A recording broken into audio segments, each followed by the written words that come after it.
para todos nós aqui. Realmente, lamentamos muito que isso tenha acontecido, né? E continuamos o monitoramento, né? Infelizmente, a floração passou, a parte mais crítica, né? Então, é isso que eu gostaria de estar relatando, né? Continuo aqui na reunião, fico à disposição aí, se alguém quiser comentar alguma coisa, a gente puder esclarecer, ajudar, né? Então, a gente está à disposição. Obrigado. Bom, o Rodrigo levantou a mão. Rodrigo, por favor.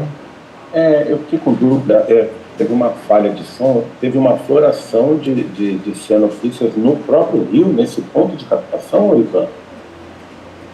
Na verdade, a gente tinha vários grupos algais, não só cianofíceas, né? Mas tinha bastante clorofícia também, principalmente no ponto mais elevado, né, da floração. Mas a gente detectou um pouco mais de cianobactérias do que o normal, sabe? Mas, assim, felizmente, né, a gente consegue fazer as análises de cianotoxinas aqui no SEMAI mesmo, né? Então a gente fez tanto na água bruta como na tratada e não foi detectado nenhuma alteração, nenhuma toxicidade, assim, nada que comprometesse. Embora preventivamente a gente reduziu a captação, captou menos, uma quantidade menor de água do Piracicaba, também passou a dosar o carvão ativado, tudo preventivamente. Porque além da toxina, você pode ter algum gosto, cheiro, né, odor, né, por conta desses organismos, né, mas também a população, a gente não recebeu nenhuma reclamação nesse sentido, né, então foi tudo feito com muita prevenção, com muita cautela, para não gerar nenhum problema. Ok, obrigado. Obrigado. Ok, mais algum membro gostaria de fazer mais uma manifestação sobre esse assunto? Acho que pelo que eu tinha visto, a gente não teve casos nada em Santa Bárbara, isso foi só de Santa Bárbara para baixo, né? Para cima de Santa Bárbara não teve nenhum reflexo dessa situação. Eu não sei, mais alguém gostaria de fazer algum tipo de manifestação? Plínio, pois não?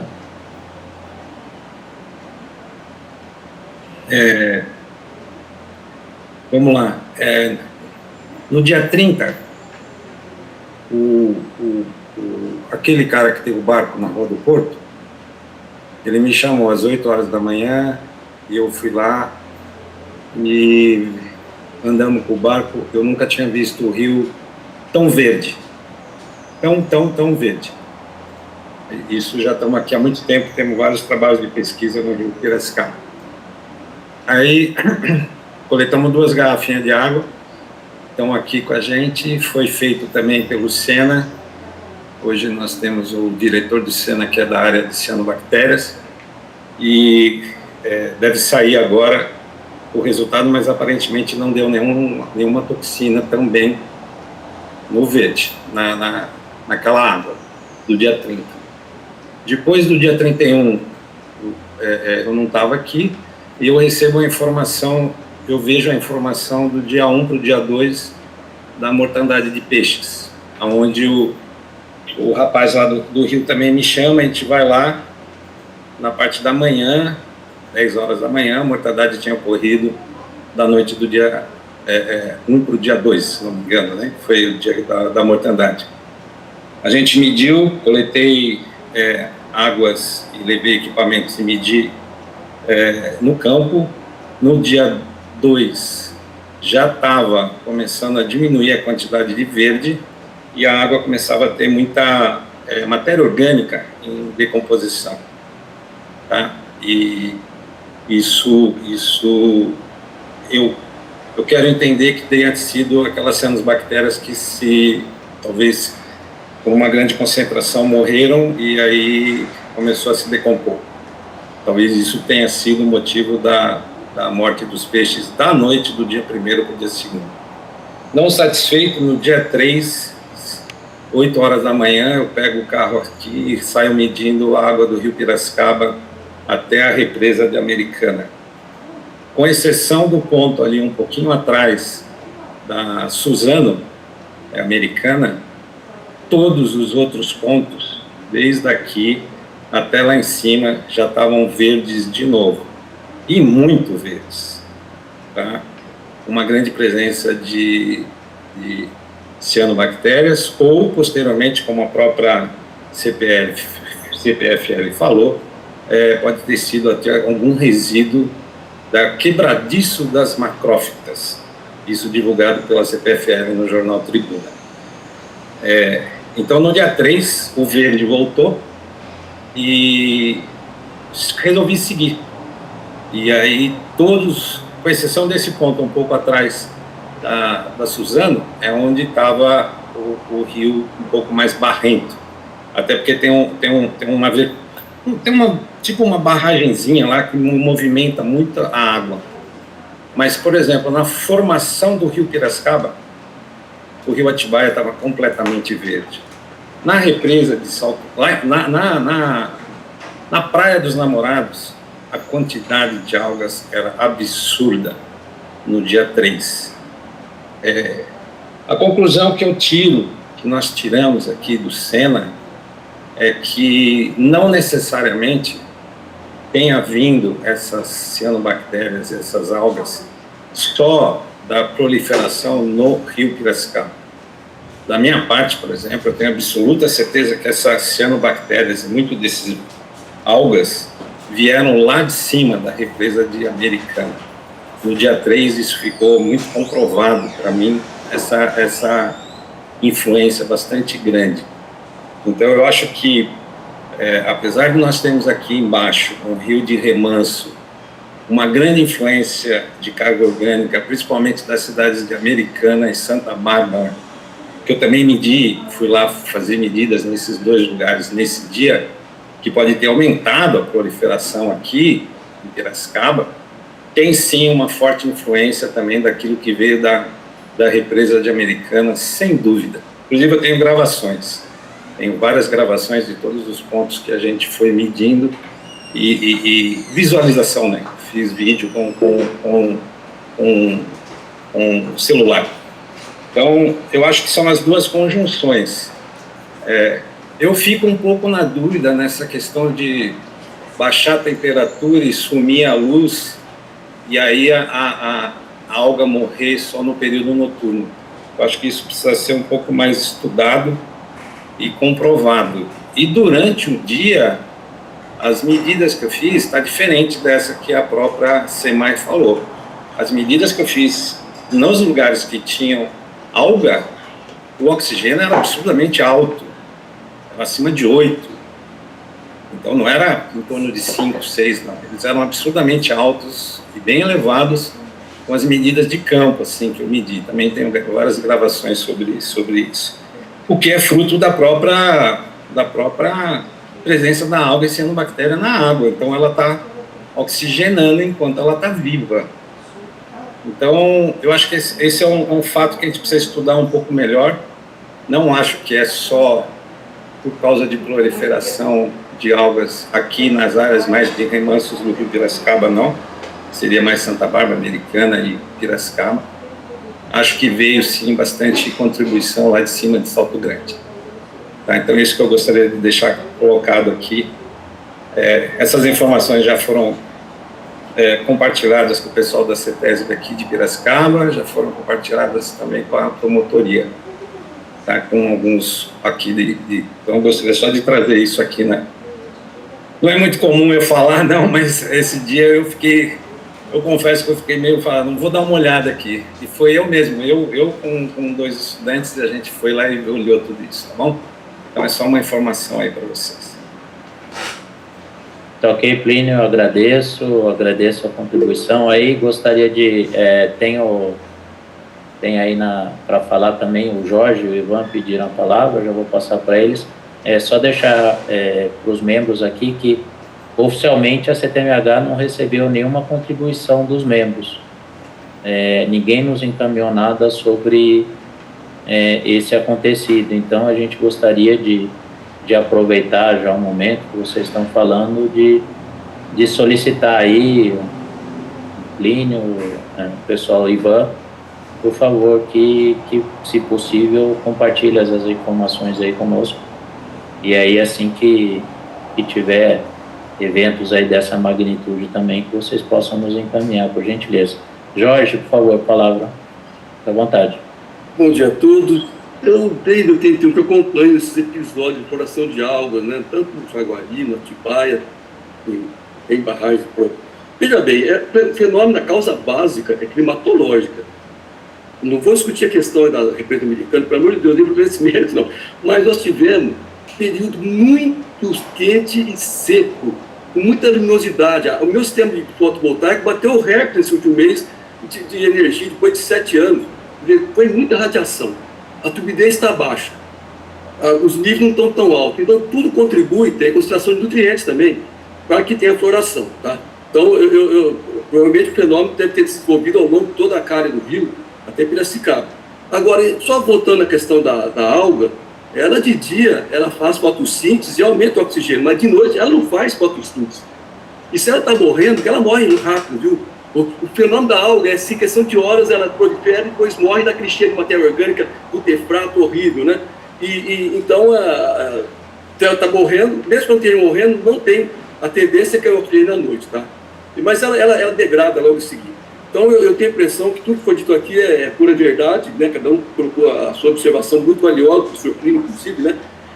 Também em Piracicaba. E é fenômeno climatológico, gente. Tivemos realmente um final de dezembro, aí, começo de janeiro, muito quente, sem chuva e com muita luminosidade, muita radiação, tá? Essa é a minha modesta colaboração. Obrigado, Jorge, mais uma vez, pela contribuição aí. Obrigado. Passo a palavra aí para Ivan. Por favor, Ivan. Oi. Só para complementar, eu agradeço aí o Plínio, né, pela contribuição. Também concordo com ele, né? Inclusive, revendo, dando uma olhada nos meus dados, realmente, ainda posteriormente à mortandade, no dia 2, dia 3, a água ainda apresentava uma alta concentração de algas, né? Inclusive com cianobactérias, né? E essa quantidade de algas, ela só foi baixar realmente na semana seguinte, né? No começo, no dia 8, que a gente percebeu que a quantidade de cianobactérias baixou. E então foi um fenômeno que durou aí pelo menos durante a primeira semana do ano, né? E realmente essas flutuações de oxigênio, né, durante o dia, durante a noite, tem a questão logicamente da curto ciclo de vida da alga, né, que acaba morrendo e sendo decomposta no ambiente. Tudo isso acaba favorecendo, né, essas flutuações de oxigênio durante o dia e a noite, tá bom? Mas agradeço aí as contribuições de todos, do Jorge, do Plínio aí, e acho que as informações, e também tem a questão da Salto Grande, realmente ela pode estar contribuindo, né, com esse aporte de organismos aí, inclusive a CPFL tinha programado uma operação de divertimento de macrófitas, né, e veio a adiar, inclusive por conta de todos esses problemas, essas questões aí dos últimos dias.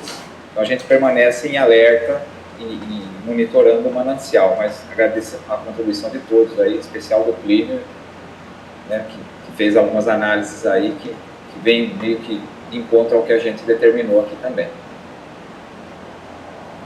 Tá ok, Ivan. Muito obrigado pela contribuição. Aproveitando o seu gancho,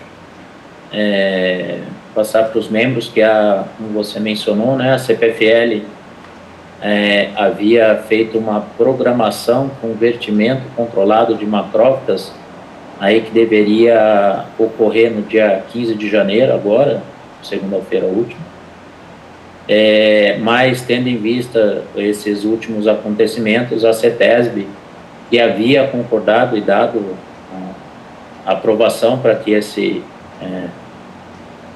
que fosse feita esse vertimento, eles pediram adiamento desse vertimento para o dia 22.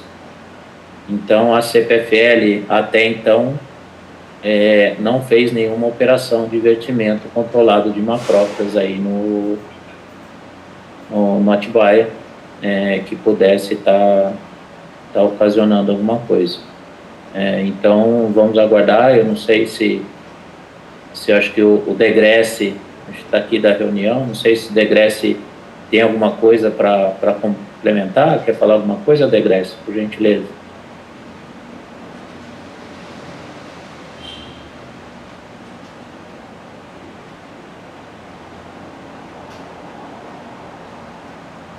Bom, não sei se ele está sem microfone. Doutora Alexandra, por gentileza, solicitar a palavra, pode ficar à vontade. Bom dia, doutora Alexandra. Bom dia a todos. Bom dia, Felipe, obrigada pela concessão da palavra. Eu queria registrar que nós também acompanhamos desde o início do ano a ocorrência da mortandade. Até eu estou preparando um material para encaminhar para a CTMH, dentre eles o parecer da própria CETESB, né, que já nos encaminhou uma informação técnica logo quando do ocorrido, nós pedimos uma informação, como aqui já foi colocado, realmente existe a indicação de que essa mortandade ocorreu sobretudo por conta da floração de algas, e da redução, né, da depressão do oxigênio, juntamente com outros fatores. Mas, assim, fica muito claro que, na verdade, assim, a questão climatológica, ela existe, né, Jorge? Mas, assim, o que é colocado, isso realmente é um fator.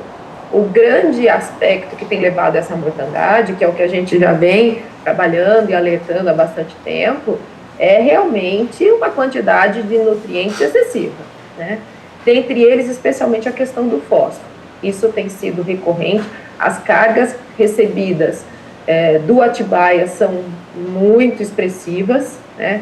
Sobretudo de Americana, Sumaré, Campinas, e nós temos, de fato, uma contribuição direta da represa de Salto Grande. Nós temos alguns procedimentos em andamento aqui no DAEMA, que nós temos compartilhado com vocês.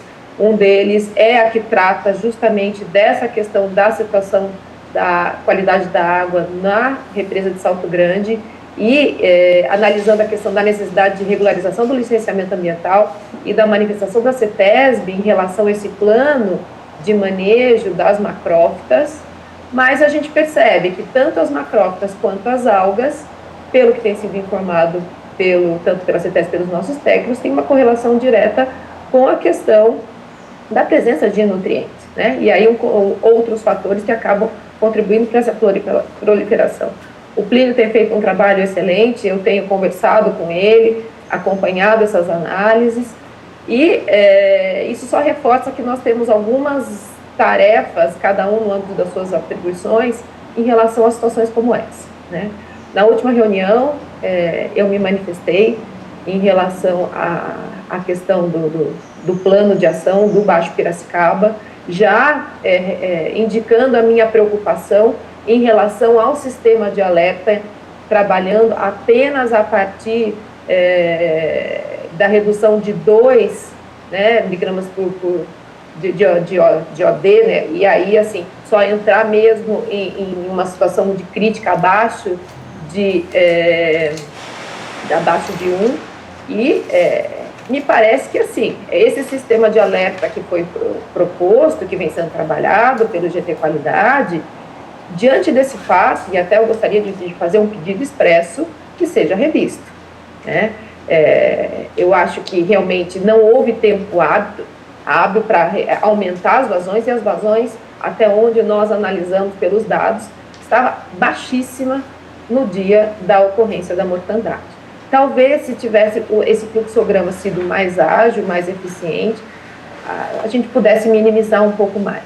Então, assim, nós precisamos realmente fazer uma análise mais precisa dessas questões relacionadas à floração de algas, agora no próprio rio.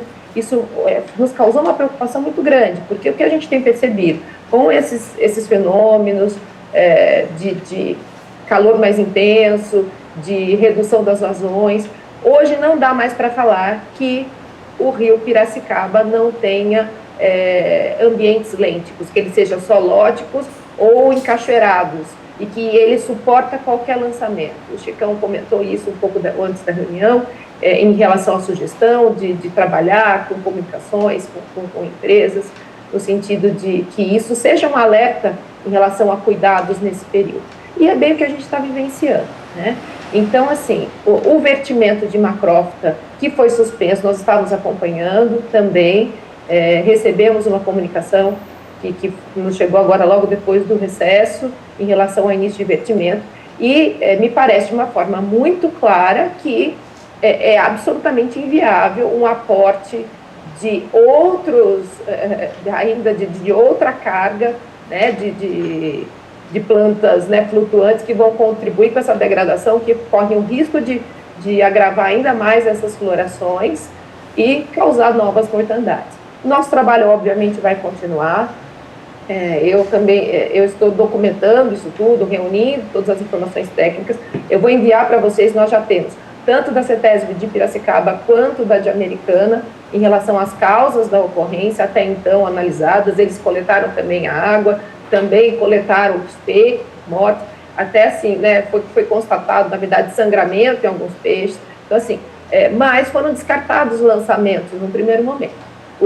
A correlação, até agora, o que se tem oficialmente, que me chegou, é que isso decorre justamente da depleção do oxigênio, que no dia da mortandade estava em 0,7, ou seja, não acredito que tenha havido um decréscimo tão rápido que não tenha sido possível o sistema de alerta ter funcionado. Então, acho que nós precisamos compreender e tirar um belo aprendizado dessa situação para verificar, porque uma das reclamações também que foram feitas é no sentido da dificuldade de acionamento da CETESB, né?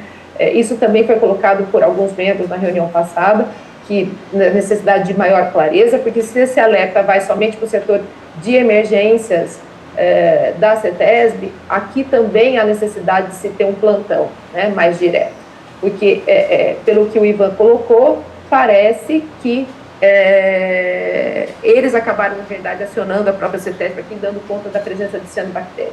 Então, veja, são fenômenos que eu particularmente desconheço, talvez o Ivan, o pessoal da CETESB aqui, da questão desse aporte de cianobactérias na captação de Piracicaba e os riscos envolvidos nisso tudo, né? Então, eu acho que esse é o espaço adequado para nós dialogarmos algumas saídas, independentemente das providências que cada um de nós vai adotar no âmbito das suas atribuições, mas para tentar achar algumas soluções, que, para mim, reforçam, a necessidade de melhoria do monitoramento e da gestão dessas vazões e da qualidade da água. Segundo, que há que se ter realmente um sistema de alerta que seja mais eficiente para acionar esses canais, tanto via sala de situação, como nesse contato com a própria CPFL, com a CETESB, com os usuários a jusante, porque nós temos aí imediatamente a jusante, a captação de Americana, depois nós temos a de Piracicaba, mas nós temos também outros usuários, e aí todos nós acabamos sendo destinatários da indignação, né, de todo mundo, da população, que a cada ocorrência como essa coloca, assim, né, o que estamos nós todos fazendo em relação a essa situação. Então, acho que nós temos já um nível de maturidade grande e estudos. Só nesse período que eu reuni de informações técnicas que nós temos do Baixo Piracicaba, e aí da nossa parte nós estamos instaurando um procedimento específico para trabalhar com essa questão do Baixo Piracicaba, dessas medidas de gestão, fiscalização, monitoramento, para a gente criar realmente também, nós nos inteirarmos nesse diálogo com todos esses atores e a gente tentar pensar em algumas estratégias, como vocês já fizeram no Jundiaí, o consórcio tem um trabalho importantíssimo, já dialogamos diversas vezes em relação a isso, mas eu acho que alguma coisa nós temos que tirar para evitar que isso volte a ocorrer. Foram mais de 2 toneladas no período de Piracema, existe todo um trabalho da própria entidades, tentando o repovoamento, a melhoria da biodiversidade, e aí acontece isso. Outro aspecto é a questão da vazão ecológica, né? Eu acho que, assim, nós vamos precisar realmente definir hidrogramas e acrescentar nessas vazões também a questão da vazão ecológica. Então, em resumo, os pontos são esses. Primeiro, então, nós vamos encaminhar as informações oficiais, como a ata são as ocorrências de dezembro, ficamos até em dúvida se era o momento oportuno ou não, imaginei que isso seria trazido. Segundo, a minha sugestão de revisão do sistema de alerta para que esses patamares, esses indicadores sejam mais compatíveis para a realização das medidas necessárias. Terceiro, que sejam realizados estudos e aprimorados em relação a essa questão dessas florações que vêm ocorrendo, tanto no reservatório como agora no próprio rio, colocando em risco, porventura, as captações, e que haja realmente uma melhoria da gestão em relação à questão das cargas e das vazões, de forma a evitar essas novas ocorrências com a mortandade de peixe. Obrigada, Felipe. Nós que agradecemos, doutora, as contribuições, vamos estar aguardando aí as informações e os encaminhamentos, então. Chicão, por favor, Chicão, fica à vontade. Bom dia a todos. Felipe, eu diria que o que aconteceu aqui hoje foi algo realmente inusitado e especial. As contribuições que nós tivemos aqui pelo Plínio, pelo Ivan, pela doutora Alessandra agora, com as suas considerações e avaliações, eu acredito que essa reunião é um marco, porque ela está realmente constatando que os eventos climáticos extremos, como a própria doutora Alessandra mencionou, merecem ser lembrados, porque ficou evidente nesse verão que isso não aconteceu. As empresas, os usuários em geral, estavam acostumados a fazer descartes nos meses onde tivesse as chuvas de verão, e o fizeram, ou seja, faltou comunicação interna nas empresas. Não tinha vazão no rio, mas os descartes ocorreram da mesma maneira. E, por outro lado, o que o nosso plano de bacias alerta, né, que todos os municípios acima de reservatórios têm um tratamento terciário, e a boa notícia é que Sanasa e outros estão providenciando isso, mas até que isso se configure, nós teremos um tempo a percorrer. Então, eu entendo, Felipe, que a sua missão hoje é importante. A sua solicitação para que lhe encaminhe os materiais, inclusive a doutora Alessandra, parabenizo, ela tem um arsenal de material, o Ministério Público conseguiu angariar aí um potencial maravilhoso, e que você, Felipe, repasse, através do Paulo Time, depois para o Alexandre e para os comitês PCJ, a necessidade, sim, como a doutora Alessandra disse, de rever as posturas, de rever os sistemas adotados, sistemas de alerta no GT Qualidade, porque foi caracterizado na reunião de hoje que nós estamos vencendo uma nova realidade. E uma realidade que, se nós não investirmos com tecnologia, com diálogo, com interlocução, pode ser que em algum momento a situação saia totalmente do controle. Então, eu parabenizo a todos que contribuíram com informações, com dados.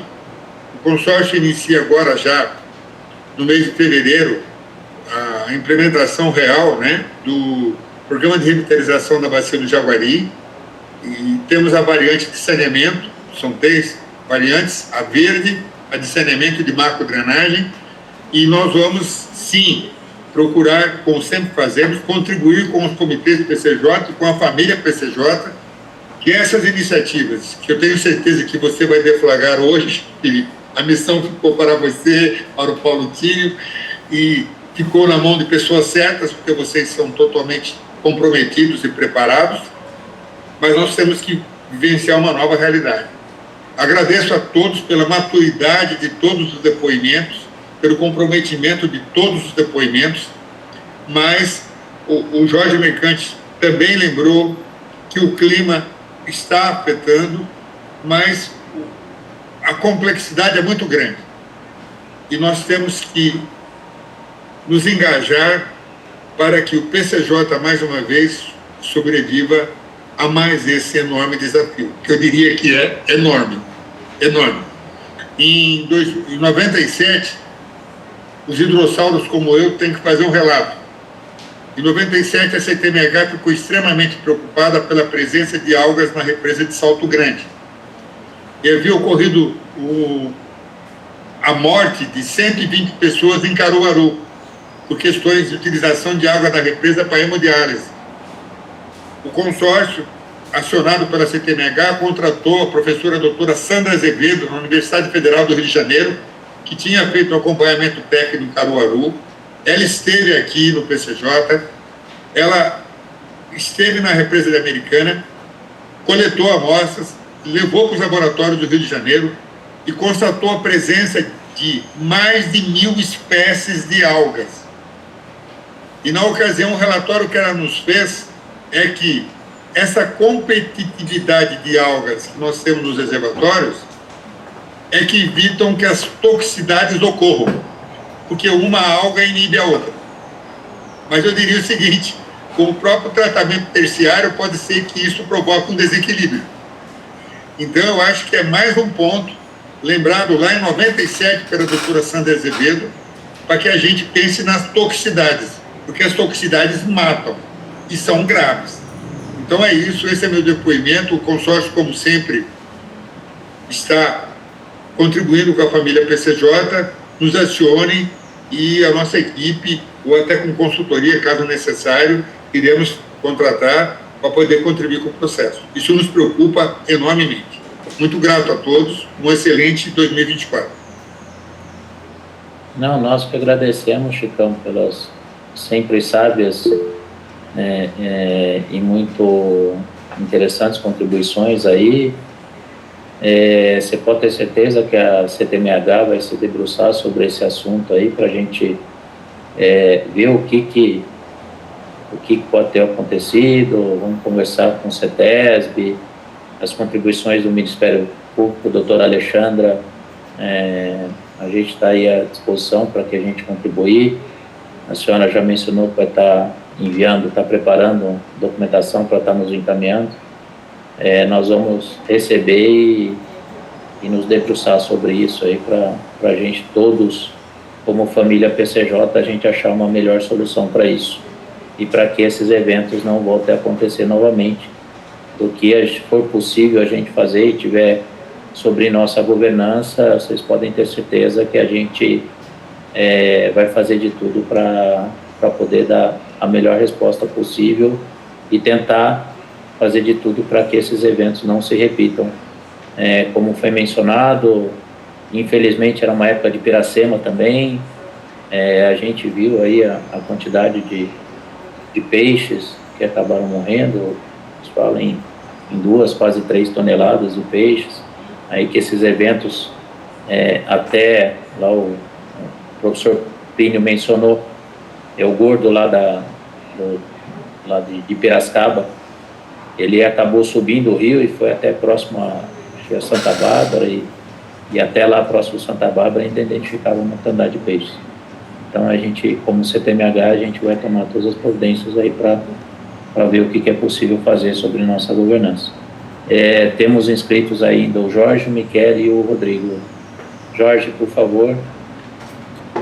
Só o seguinte, eu concordo plenamente com o Alexandre. Realmente tem que ter nutriente para estar